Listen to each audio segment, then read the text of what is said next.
भिक्षां देहि, भिक्षां देहि, भिक्षां देहि। अरे साधु बाबा, मैं इस घर की नौकरानी हूँ। मालकिन तो घर में है ही नहीं। मैं आपको अनाज नहीं दे सकती। परंतु पुत्री, मालकिन तो तुम ही हो। तुम जरा से अनाज के लिए असत्य क्यों बोल रही हो? अरे वाह, आपने तो मुझे एक पल में ही झूठी बना दिया। आप तो जैसे बहुत सत्यवादी हैं। जाइए यहाँ से, वरना ठीक नहीं होगा। ठीक है पुत्री, तुम क्रोधित क्यों होती हो? मैं चला जाता हूँ।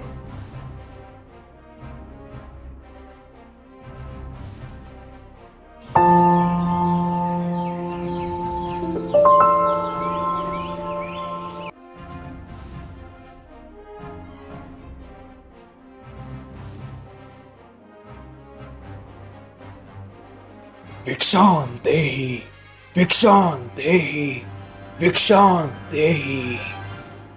अरे कौन है मूर्ख, सुबह सुबह दरवाजे पर शोर मचा रहा है? जाकर देखता हूँ। इतना बोल वो व्यक्ति बाहर आ जाता है। अरे क्या हुआ बाबा जी, सुबह सुबह दरवाजे पर क्यों चिल्ला रहे हो? बेटा, मैं तुम्हारे दरबार पर भिक्षा पाने की आशा में तुम्हें पुकार रहा था। क्या भिक्षा? आपका दिमाग तो ठीक है ना बाबा जी? यहाँ खुद को खाने के लाले पड़े हुए हैं और आपको भिक्षा कहाँ से ला कर दूं? बेटा, तुम झूठ क्यों बोल रहे हो? तुम्हारी 6 मटकियां तो अनाज से भरी हुई है और तुम कहते हो तुम्हारे खाने को लाले पड़े हैं। अरे तू ये जानता है कि मेरे पास अनाज की कितनी मटकियां हैं? कहीं तू कोई जादू टोना तो नहीं जानता? चल भाग जा यहाँ से, नहीं तो ठीक नहीं होगा। उस व्यक्ति की ये बात सुनकर साधु वहां से चले जाते हैं। आगे किसी दूसरे घर के सामने जाकर खड़े हो जाते हैं। उस व्यक्ति की ये बात सुनकर साधु वहां से चले जाते हैं। हे प्रभु, इस नगर के लोग तो कितने निर्दयी तथा क्रूर स्वभाव के हैं। इतने बड़े नगर में किसी एक व्यक्ति ने भी मुझे भिक्षा के काबिल नहीं समझा। इन्हें इसका दंड तो अवश्य मिलेगा। भाग्यवान, तुम भोजन तैयार करो, मैं जरा खेतों की तरफ से घूम कर आता हूँ। हाँ हाँ ठीक है जी, आप चले जाइए खेत पर। धर्मवीर खेत पर जाने के लिए निकल पड़ता है। तभी वो देखता है कि सामने एक साधु आ रहे हैं। बाबा जी प्रणाम। कल्याण हो तुम्हारा पुत्र। कौन हो तुम युवक? बाबा, मेरा नाम धर्मवीर है और मैं इस गांव का वासी हूँ। इसलिए बाबा हमारे घर को चलिए और भिक्षा ग्रहण कीजिए। लेकिन पुत्र, मैंने तो इस पूरे नगर में भिक्षा मांग ली है, परंतु किसी भी व्यक्ति ने मुझे भिक्षा देने के काबिल नहीं समझा। इसलिए मैं खाली हाथ ही जा रहा था। माफ करना बाबा, परंतु इस नगर के वासी कभी भी किसी सन्यासी को या अन्य किसी को भिक्षा नहीं देते। एक मैं ही हूँ जो प्रत्येक दिन भिक्षा दान करता हूँ, परंतु आपको मैंने पहले इस नगर में नहीं देखा है। परंतु मैं पहली बार इस नगर में आया हूँ। इस गांव में भिक्षा के लिए मेरा शिष्य अर्जुन आया करता है।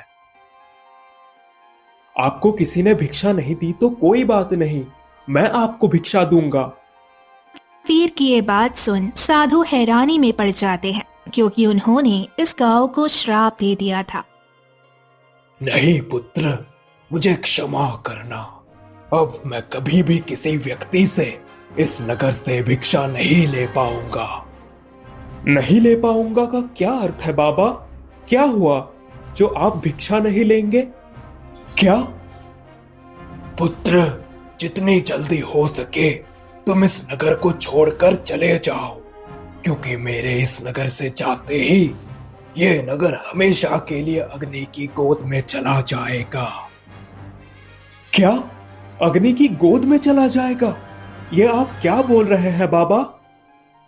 हाँ पुत्र, मैं बिल्कुल उचित कह रहा हूँ। जब मैं इस नगर में भिक्षा मांगने के लिए आया था तो किसी ने भी मुझे अन्न का एक दाना भी नहीं दिया था। इसलिए मैंने इस नगर को श्राप दे दिया कि मेरे इस नगर से बाहर जाते ही इस नगर में आग लग जाए और पूरा नगर राख का ढेर बन जाए। क्षमा बाबा, क्षमा। आप इतने निर्दयी कैसे हो सकते हैं? बाबा, आप एक तपस्वी हैं और आपको इतना क्रोध शोभा नहीं देता। इस नगर के लोगों की तरफ से मैं आपसे माफी मांगता हूँ।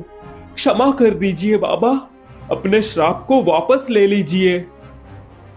अरे नहीं नहीं पुत्र, मेरे द्वारा दिया गया श्राप वापस नहीं लिया जा सकता। इस नगर को तो अग्नि में समाना ही पड़ेगा। पुत्र, तुम जितनी जल्दी हो सके इस नगर को छोड़कर दूर चले जाओ और ध्यान रखना, भूल कर भी पीछे मुड़कर ना देखना, नहीं तो अनर्थ हो जाएगा। तुम जल्दी से अपनी पत्नी को लेकर यहां से निकल जाओ। ठीक है बाबा, मैं ऐसा ही करूंगा। इतना कहकर धर्मवीर जल्दी ही अपने घर के अंदर चला जाता है। भाग्यवान, अरे ओ भाग्यवान, हमें यहां से अभी के अभी निकलना पड़ेगा, जल्दी करो। अरे लेकिन हुआ क्या? अभी तो सब ठीक था और अचानक ही आप यहाँ से निकलने की बात कर रहे हैं। भाग्यवान, तुम ज्यादा सवाल जवाब ना करो, तुम मेरे साथ चलो बस। ये व्यक्ति तुरंत ही अपनी पत्नी को अपने साथ लेकर वहां से निकल पड़ता है। लेकिन आप इतनी जल्दी क्यों कर रहे हैं? आखिर ऐसा क्या होने वाला है और हम लोग क्यों नहीं बच पाएंगे? अरे साधु बाबा, मैं इस घर की नौकरानी हूँ, मालकिन तो घर में है ही नहीं, मैं आपको अनाज नहीं दे सकती। अरे वाह, आपने तो मुझे एक पल में ही झूठी बना दिया। आप तो जैसे बहुत सत्यवादी हैं। जाइए यहाँ से, वरना ठीक नहीं होगा। इतना बोल वो व्यक्ति बाहर आ जाता है। उस व्यक्ति की ये बात सुनकर साधु वहां से चले जाते हैं। आगे किसी दूसरे घर के सामने जाकर खड़े हो जाते हैं। हाँ हाँ ठीक है जी, आप चले जाइए खेत पर। धर्मवीर खेत पर जाने के लिए निकल पड़ता है। तभी वो देखता है कि सामने एक साधु आ रहे हैं। सतवीर की ये बात सुन साधु हैरानी में पड़ जाते हैं, क्योंकि उन्होंने इस गांव को श्राप दे दिया था। इतना कहकर धर्मवीर जल्दी ही अपने घर के अंदर चला जाता है। अरे लेकिन हुआ क्या? अभी तो सब ठीक था और अचानक ही आप यहाँ से निकलने की बात कर रहे हैं। ये व्यक्ति तुरंत ही अपनी पत्नी को अपने साथ लेकर वहां से निकल पड़ता है। लेकिन आप इतनी जल्दी क्यों कर रहे हैं? आखिर ऐसा क्या होने वाला है और हम लोग क्यों नहीं बच पाएंगे? लेकिन ये सब आपको कैसे पता कि अभी हमारे नगर में आग लग जाएगी? वो दोनों बातें करते हुए आगे को बढ़ते हुए चले जा रहे थे। तभी उनके कानों में आग की लपटों की आवाज सुनाई दी। हे भगवान, लगता है सच में हमारा घर जल रहा है। स्वामी, क्या मैं एक बार अपने घर को नहीं देख सकती? हमारे सपनों का घर हमारे सामने ही जल रहा है और हम पीठ दिखाकर भाग रहे हैं। नहीं, मैं ऐसा नहीं कर सकती। नहीं स्वामी, मैं अपने घर को जलते छोड़कर नहीं भाग सकती, नहीं भाग सकती। हम दोनों अपने घर को जलने से बचा लेंगे। इतना बोलकर सुनीता पीछे मुड़कर खड़ी हो जाती है। हाय राम, हमारा घर कैसे जल रहा है? अजी देखिए ना, हम बेघर हो गए स्वामी, हम बेघर हो गए। ये बोलते ही सुनीता एक लोमड़ी बन गई। उसके कई बार बोलने के पश्चात भी पीछे से कोई जवाब नहीं आया। इतना कहकर वो भी पीछे मुड़कर देखता है तो वो भी तुरंत ही एक लोमड़ी बन जाता है। स्वामी, आप दुखी ना हो। आज हमारी जो हालत है ये हमारा भाग्य ही है, पर अब दुखी ना हो। भाग्य हमारी काया को अवश्य पलट सकता है, परंतु तुम्हारे प्रति मेरे प्रेम को खत्म नहीं कर सकता। चलो, हम दोनों यहाँ से जंगल को चले जाते हैं। आज से जंगल ही हमारा घर होगा। इतना बोलकर वो दोनों जंगल की ओर चल पड़ते हैं। वो दोनों चलते चलते घने जंगल के बीच पहुंच जाते हैं। वो दोनों जल्दी ही उस तालाब के निकट पहुंच जाते हैं। इतना कहकर वो जंगल में खाने की तलाश में चला जाता है। सुनीता उसी वृक्ष के पास बैठ जाती है। हे प्रभु, ये मेरी कैसी परीक्षा ले रहे हो? आखिर हम दोनों ने कौन सा ऐसा पाप किया था जिसकी सजा आप हमें दे रहे हो?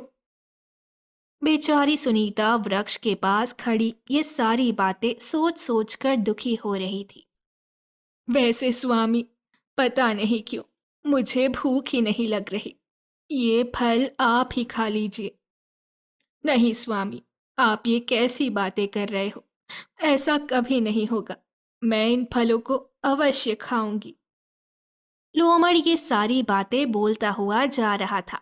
तभी उसकी नजर सामने वृक्ष पर पड़ती है जिसमें सिर्फ 2 फल लगे हुए थे। इतना बोलकर लोमड़ वृक्ष पर उछल उछल कर फल तोड़ने की कोशिश करता है। वो लोमड़ बार बार उछल उछल कर फल तोड़ने की कोशिश करता है। इतना सोचकर वो लोमड़ जोर लगाकर छलांग लगाता है तो वो फल तो तोड़ लेता है, परंतु उसका पैर फिसल जाता है और वो गिर जाता है। बेचारा चुपचाप उठता है और दोनों फलों को उठाकर वहां से चला जाता है।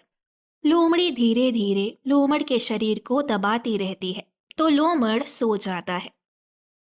स्वामी, आज की रात तो कितनी काली प्रतीत होती है, जैसे आज कुछ खास है। वैसे स्वामी, कुछ नई बात बताओ तो कुछ रात कटे। अरे ये किसकी आवाज थी? लगता है कोई वृक्ष के ऊपर ही बैठा हुआ है। अरे ये कौन है? ये तो कोई तोता और मैना